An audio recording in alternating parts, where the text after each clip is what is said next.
Bienvenue sur la chaîne YouTube WeData dans la rubrique SSC pour Sciences sociales computationnelles. Dans la vidéo du jour, nous commençons notre série de vidéos sur les alternatives à RStudio.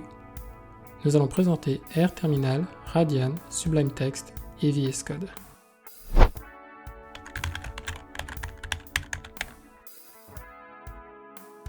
RStudio est un environnement de travail très puissant pour le langage R, mais il est aussi capable de lancer d'autres langages comme Python, C++, Bash et bien d'autres. De plus, RStudio est loin d'être le seul logiciel à pouvoir utiliser le langage R. Pourtant, on n'en parle pas suffisamment à cause du nom de RStudio qui donne l'impression que c'est le seul logiciel à pouvoir faire tourner R et qu'il ne fait que ça. La future transformation de RStudio en POSIT ouvre une nouvelle fenêtre de possibilités qui permet de questionner ce positionnement et d'apporter des alternatives au logiciel. Nous avons un short à ce sujet d'ailleurs. Avant de commencer, nous devons bien faire la différence entre une IDE et un éditeur de code.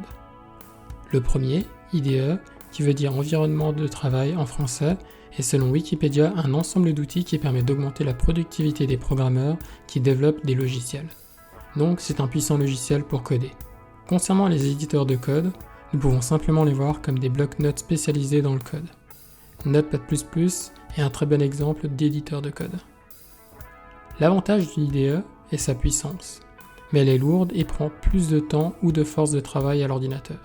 Une IDE est plutôt destinée à un code avancé. L'avantage d'un éditeur de code est sa légèreté, mais généralement il est assez limité sur le nombre d'outils et de fonctionnalités. Mais dans les éditeurs modernes, il est possible d'ajouter des outils supplémentaires.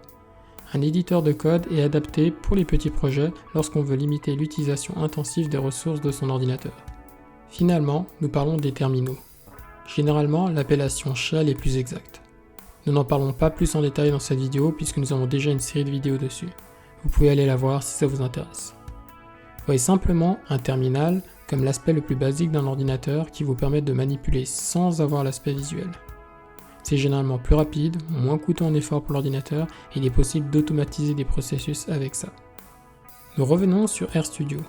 Cette IDE est la référence lorsque l'on parle de R. Dans les faits, lorsque quelqu'un installe R, il installe forcément RStudio avec. C'est également ce que nous vous conseillons dans notre vidéo sur comment installer R et RStudio. L'avantage de RStudio est que le logiciel est autant adapté aux débutants qu'aux utilisateurs avancés avec énormément d'outils. Mais comme pour les IDE de manière générale, il est plus gourmand en effort pour l'ordinateur et cela peut amener des problèmes de performance, surtout lorsqu'on utilise des grosses données dans R. Parlons maintenant de RTerminal. Nous en parlons brièvement dans la vidéo sur comment lancer du code dans R et RStudio. C'est la forme la plus basique de R avec juste la ligne de commande. Cela permet de faire des codes simples, mais l'édition n'est pas incroyable. Combiné avec des logiciels comme Windows Terminal, ça devient très agréable à utiliser.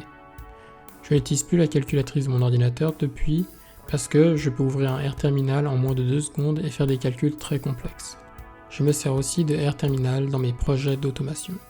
Nous passons ensuite à une version améliorée de RTerminal, Radian.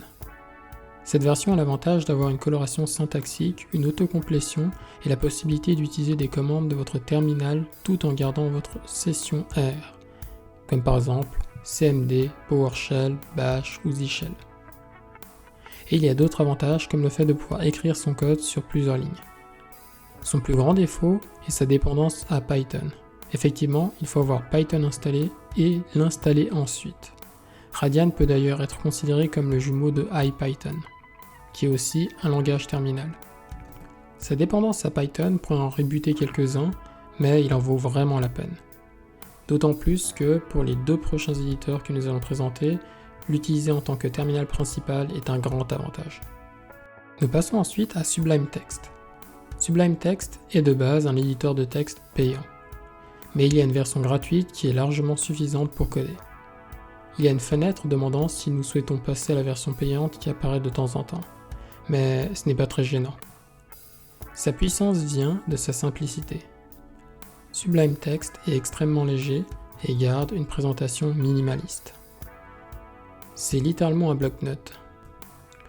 Il est possible d'améliorer sa puissance en ajoutant des packages supplémentaires. Coder sur R avec est très agréable, et ça donne l'impression que c'est simplement une extension du terminal. Cependant, il y a le défaut de demander pas mal d'installations manuelles au départ pour pouvoir développer sur R. En plus, les fonctionnalités ne sont pas parfaites. Il n'est pas recommandé pour les débutants dans R, mais il convient très bien pour les débutants dans d'autres langages. Personnellement, c'est mon éditeur favori pour les petits projets ou les projets avec de trop grosses données dans R. C'est aussi mon bloc-notes par défaut.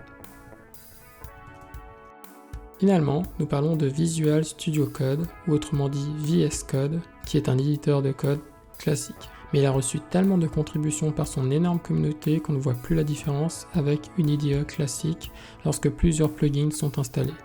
C'est un éditeur de code très populaire dans la communauté informatique pour sa légèreté, sa gratuité et sa grande puissance. Pour être franc, l'expérience d'utilisation de R dans VS Code n'était pas loin de celle de RStudio. S'il n'y avait qu'une alternative à RStudio, ce serait selon moi la meilleure. Même s'il est plus lourd que Sublime Text, il intègre mieux les fonctionnalités de R. Comme Sublime Text, il peut gérer plusieurs autres langages. Mais je trouve que les plugins de VS Code sont les meilleurs, d'autant plus qu'il y a des plugins spécifiques pour R qui sont très intéressants. Notamment ceux qui facilitent l'utilisation de Git, ceux qui permettent de communiquer entre les langages, ou l'incroyable LiveShare qui permet de travailler à plusieurs sur un même script. J'utilise généralement VS Code lorsque je travaille sur des gros projets complexes, pour éviter la lourdeur de RStudio d'une part, et avoir tout de même plus d'options que Sublime Text. C'est un très bon compromis entre les deux. En fin de compte, il existe une multitude de plateformes qui sont capables de faire tourner R, comme par exemple Rattle, Atom, la suite Jupyter, Vim, Emacs, etc. Dans cette vidéo, je vous ai parlé des alternatives qui m'ont le plus plu dans mon parcours, et bien sûr celles que je connais un minimum. Effectivement, à plusieurs reprises, RStudio n'a pas été le meilleur outil dans certains cas. Dans les faits, j'utilise toutes ces alternatives dépendamment de la situation. Récemment, j'utilise bien plus Sublime Text parce que j'aime son système de gestion de projet et aussi son aspect minimaliste, ce qui m'empêche d'être distrait lorsque je travaille. Et en plus, ça m'apaise. Mais c'est le cas surtout parce que pour les projets que je fais en ce moment, Sublime Text est mieux adapté pour gérer tout ça. Évidemment, ça va probablement changer avec le temps et peut-être que j'aurai des nouveaux projets qui me pousseront à utiliser plutôt RStudio, Sublime Text ou d'autres méthodes. Et voilà, c'était tout pour les alternatives à RStudio. Dites-nous en commentaire quelle est votre alternative préférée. Sinon, nous continuons notre série de vidéos sur les alternatives à RStudio avec des exemples concrets d'installation et d'utilisation dans les 4 exemples que nous avons présentés plus tôt. La prochaine vidéo parlera de RTerminal et de Radian. En attendant, portez-vous bien et on se revoit prochainement.